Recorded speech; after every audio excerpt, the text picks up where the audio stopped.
Hello दोस्तों, स्वागत है आपका आपके अपने ही यूट्यूब चैनल उर्दू ज़बान की आवाज़ में। RPSC second grade Urdu. आज का हमारा जो टॉपिक रहेगा, सनाया मानवी की अक़साम। सनाया लफ्ज़ी की हमने अक़साम देखी थी इल्मे बयान के मुताल्लिक़। तो इसकी इल्मे बयान की चार जो किस्में हमने देखी थी। इस्तारा हमने देखा, मिजाज मुरसल हमने देखा, किनाया देखा और तस्बीह देखा था। तो हमारे जो सिलेबस के अंदर है सेकंड ग्रेड के अंदर दो ही हैं, तस्बीह और इस्तारा। ये इल्मे बयान की जो चार अक़साम हैं उसके अंदर दो हमारे सिलेबस में हैं। तो सनाया बदाया लफ्ज़ी की दो किस्में हमारे सिलेबस के अंदर है। आज हम सनाया मानवी की अक़साम देखेंगे, उसके अंदर इहाम की तारीफ़ को हम देखेंगे और शेरी मिसाल भी देखेंगे। तो आज की वीडियो नंबर 38 है। इससे पहले हमने 37 वीडियो बनाई हैं और इससे मुतालिक जो अहम सवालात हैं वो भी हम देखेंगे। तो आपकी बार सेकंड ग्रेड पर Urdu classes bye Hussain sir. साथियों, अगर आप चैनल पर नए हैं तो चैनल को लाइक करें, शेयर करें, सब्सक्राइब करें, कमेंट करें और अपने दोस्तों को बताएँ। और अगर आप चैनल पर नए हैं तो चैनल को सब्सक्राइब करें और बेल आइकन को प्रेस ज़रूर करें, जिससे हमारी नोटिफिकेशन आपको मिलती रहे।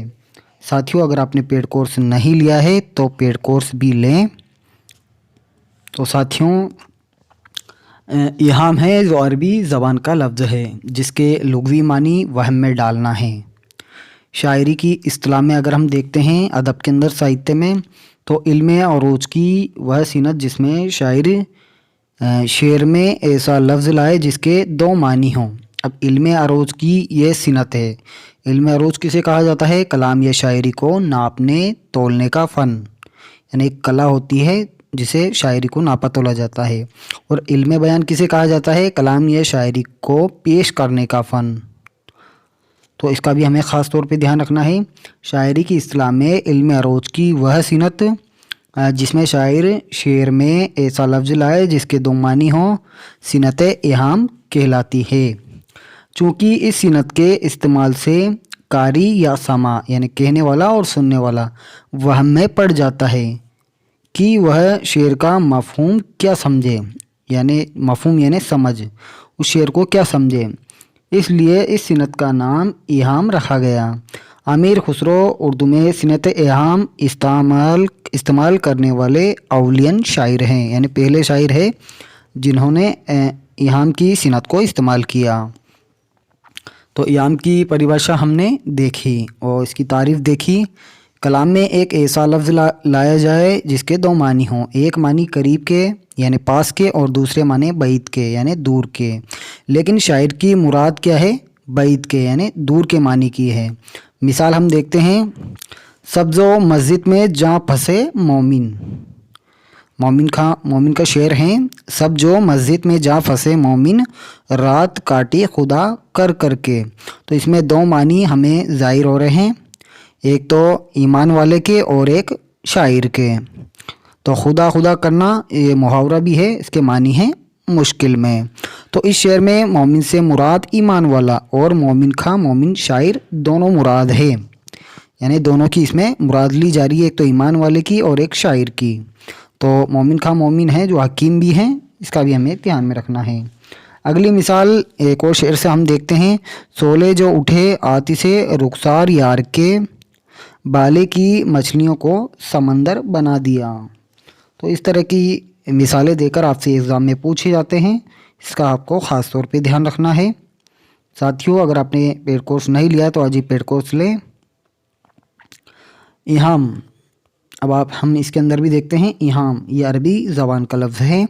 शायर अपने शेर में ऐसा लफ्ज़ इस्तेमाल करे जिसके दो मानी ज़ाहिर होते हों। पहला असली मानी यानी करीब का मानी और दूसरा मुरादी मानी यानी दूर का मानी।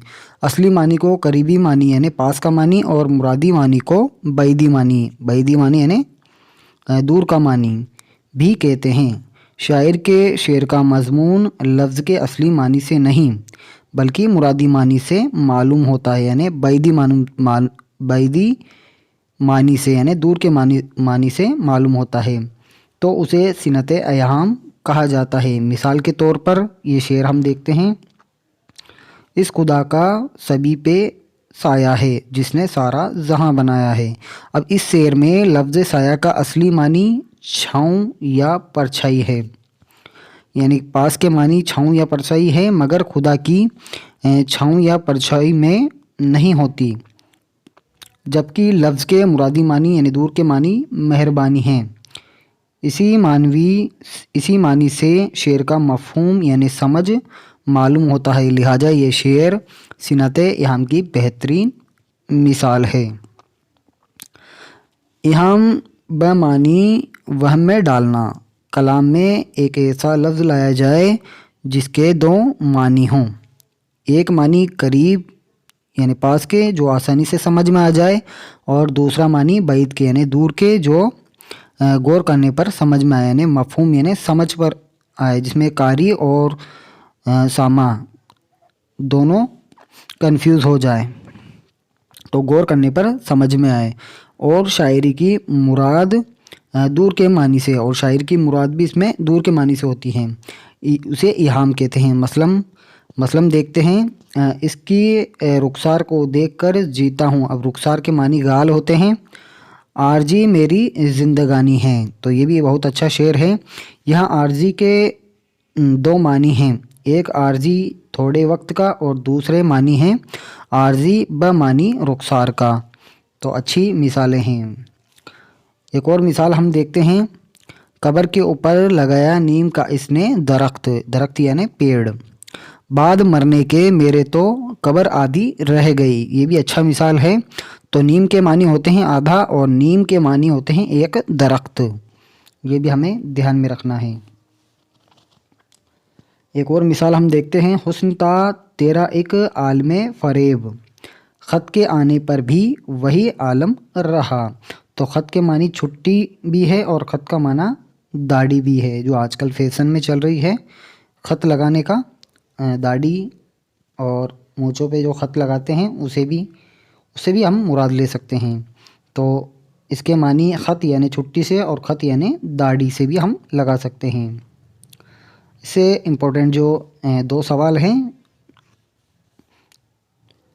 कलाम में ऐसे अल्फाज का लाना जिसके दो मानी हों, एक करीब के यानी पास के और दूसरे दूर के यानी बैद के, मगर किसी ख़ास वजह से दूर के माना मुराद लेने को क्या कहते हैं? तो इहाम या तोरी। क्वेश्चन नंबर 2 है, दर्ज झेल शेर में कौन सी सिनत है?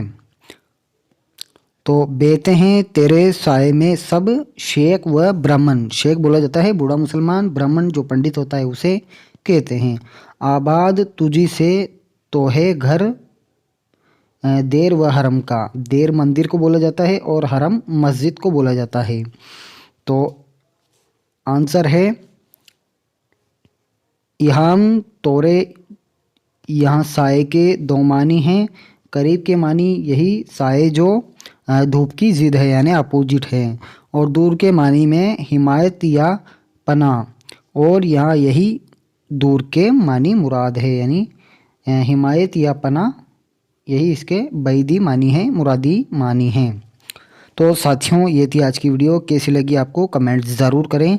साथियों आप कमेंट नहीं करते जिससे हमें आपका पता नहीं लगता, आप कमेंट करें, लाइक करें और हमारा हौसला बढ़ाएं, जिससे हम आपके लिए और अच्छी सी मेहनत करें और आपको एक्सप्लेन करके बताएं। तो साथियों मिलते हैं अगली वीडियो में, तब तक के लिए बाय।